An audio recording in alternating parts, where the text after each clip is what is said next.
నిన్ను పోషించడం నా వల్ల కాదు నైనా. ఒకటి సావనైనా సావు, లేదంటే ఇంట్లో నుంచి బయటెళ్ళు.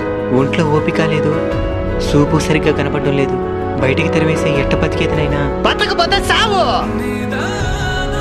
ఇంట్లో నుంచి తల్లిదండ్రులు తెరవేసి ప్రశాంతంగా బతికే వాళ్ళని ఎంతో మందిని చూసినాను నేను. కొన్ని రోజుల తర్వాత, నైనా నీకోసం ఫ్రూట్స్ తెచ్చినాను నైనా. ఇది తినేసి నువ్వు ఆరోగ్యంగా ఉండాలి. ఉండు, జ్యూస్ చేసి తీసుకుని వస్తాను.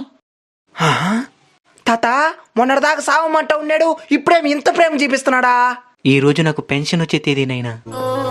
ఆ డబ్బుల కోసమే వాడు ఇవన్నీ చేస్తూ ఉన్నాడు. ఇవన్నీ తెలుసు కూడా ఎట్ట తాత వాడి మీద ఇంత ప్రేమ చూపించగలుగుతున్నావా? కన్నవాళ్ళం కదనైనా, కఠినంగా ఉండలేకపోతున్నా. మా అలాంటి ముస్లిం వాళ్ళందరూ మీ పెళ్ళిళ్ళు చూసి చనిపోవాలని ఎందుకు ఆశపడతామో తెలుసానైనా. మేము సచ్చినా మిమ్మల్ని చూసుకోవడానికి ఒక తోడు ఏర్పడిందని ప్రశాంతంగా చావడానికేనైనా.